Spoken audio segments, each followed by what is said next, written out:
नमस्कार दोस्तों, मेरा नाम है अभय सिंह और आपका स्वागत है आपके अपने YouTube channel current affairs for exam में। दोस्तों, अब हम जो टॉपिक डिस्कस करने जा रहे हैं वो health governance, drug regulation, global recognition और इंडिया की इंस्टीट्यूशनल मैच्योरिटी को एक साथ कनेक्ट करता है। टॉपिक है India rise in global pharma कोविजिलेंस।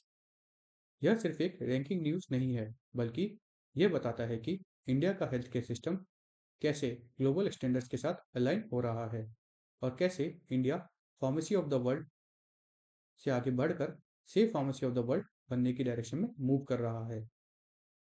इस टॉपिक को प्रेजेंट कॉन्टेक्स्ट में पढ़ना इसलिए भी ज़रूरी है क्योंकि health sector, specially drug safety, quality control और पेशेंट सेफ्टी आज के टाइम में नेशनल सिक्योरिटी, इकोनॉमिक डिप्लोमेसी और पब्लिक ट्रस्ट से डायरेक्टली लिंक हो चुका है।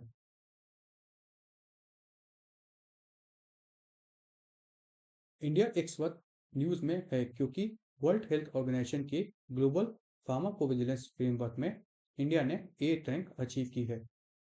यह रैंकिंग अपने आप में बहुत सिग्निफिकेंट है क्योंकि सिर्फ एक डिकेड पहले इंडिया 123rd पोजीशन पर था।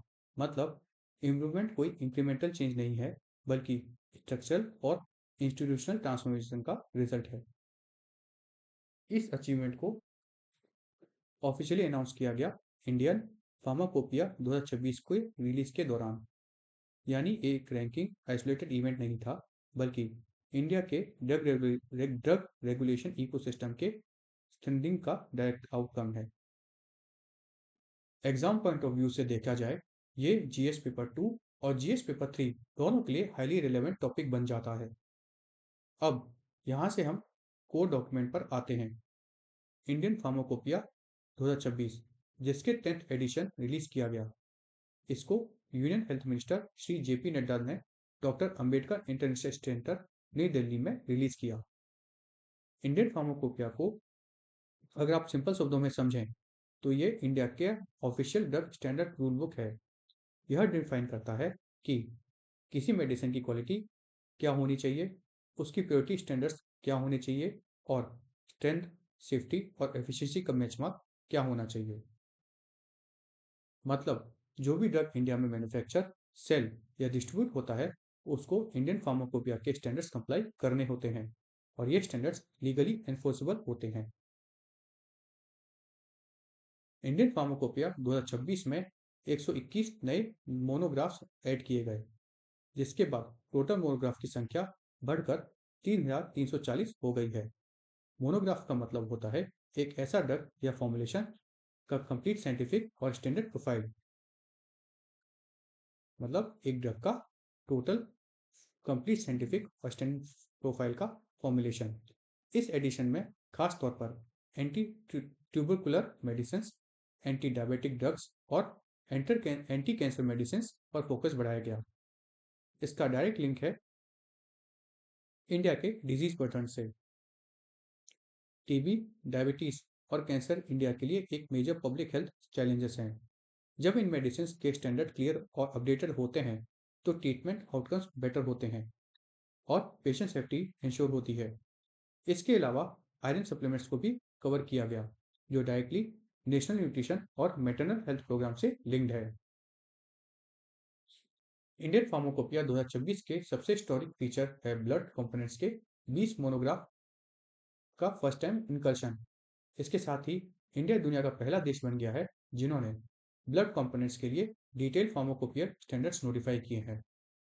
ब्लड कंपोनेंट्स का मतलब होता है packed red blood cells, platelets, plasma और कायरोप्रेसिपिटेट्स। इनका स्टैंडर्डाइजेशन बहुत क्रिटिकल होता है क्योंकि blood transfusion directly patient survival से लिंक्ड होता है। यह मूव यह मूव ट्रांसफ्यूजन मेडिसिन को रेगुलेट करने में एक गेम चेंजर है। इसका बेनिफिट स्पेशली उन डिजीज में मिलेगा जैसे कि थैलेसीमिया, हेमियोफीलिया और क्रोनिक एनीमिया। यह step drug and cosmetic second amendment act 2020 के साथ अलाइंड है, जो ब्लड बैंक्स और ट्रांसफ्यूजन सर्विसेज को स्ट्रिक्ट रेगुलेटरी फ्रेमवर्क में लाता है। इंडियन फार्माकोपिया 2026 सिर्फ एक टेक्निकल डॉक्यूमेंट नहीं है, बल्कि ये इंडिया के नेशनल हेल्थ प्रोग्राम का बैकबोन बन रहा है। इसके थ्रू डायरेक्टली बेनिफिट मिलेगा नेशनल टीबी एलिमिनेशन प्रोग्राम को, एनीमिया मुक्त भारत को और यूनिवर्सल इम्यूनाइजेशन प्रोग्राम को। इसका मतलब ये है कि चाहे रूरल हेल्थ सेंटर हो या urban territory hospital, treatment delivery में यूनिफॉर्मिटी और सेफ्टी इंश्योर की जाएगी। इंडियन फार्मासिस्ट फार्माकोपिया की एक और बड़ी अचीवमेंट है कि 19 ग्लोबल साउथ कंट्रीज ने इसको फॉर्मली रिकॉग्नाइज किया है। ये रिकॉग्निशन सिर्फ एक टेक्निकल एक्सेप्टेंस नहीं है, बल्कि इंडिया के ग्लोबल हेल्थ लीडरशिप का इंडिकेटर है। इसका इम्पैक्ट ये होता है कि इंडियन मेडिसिन ग्लोबली ट्रस्टेड बनते हैं, एक्सपोर्ट बैरियर्स कम होते हैं और इंडिया का इमेज लो कॉस्ट सप्लाई के से ऊपर उठकर क्वालिटी एश्योर्ड सप्लाई बन जाता है। हेल्थ डिप्लोमेसी के कॉन्टेक्स्ट में यह इंडिया की सॉफ्ट पावर को काफ़ी स्ट्रेंथन करता है, स्पेशली अफ्रीका, एशिया और लैटिन अमेरिका जैसे रीजन्स में। अब हम आते हैं कोर टॉपिक पर, फार्माकोविजिलेंस प्रोग्राम ऑफ इंडिया अर्थात PBPI। इसी प्रोग्राम के अंदर इंडिया ने अपनी ग्लोबल रैंकिंग 123 से उठाकर 8 तक पहुंचाई है। फार्माकोविजिलेंस का मतलब होता है मेडिसिन के साइड इफेक्ट को ट्रैक करना, एडवर्स ड्रग रिएक्शन का एनालिसिस करना और पेशेंट सेफ्टी इंश्योर करना। PBPI के under doctors, nurses, pharmacist adverse drug reaction पर रिपोर्ट करते हैं। डाटा WHO को ग्लोबल डाटाबेस के साथ शेयर होता है। रेगुलेटरी एक्शन लिया जाता है अगर कोई रिस्क आइडेंटिफाई होता है। 2009 से 2014 के पीरियड में इंडिया का कंट्रीब्यूशन बहुत लिमिटेड था, लेकिन 2025 तक आते आते इंडिया टॉप कंट्रीब्यूटर्स में शामिल हो गया। यह स्ट्रॉन्ग रेगुलेटरी विजिलेंस का प्रूफ है। इंडियन फार्माकोपिया को पब्लिश करता है इंडियन फार्माकोपिया कमीशन, जो ड्रग्स और कॉस्मेटिक एक्ट 1940 के अंदर काम करता है। इसका मतलब यह है कि IP के स्टैंडर्ड्स लॉ के थ्रू एनफोर्सेबल होते हैं, कोई वॉलंटरी ग्राउंड्स पे नहीं।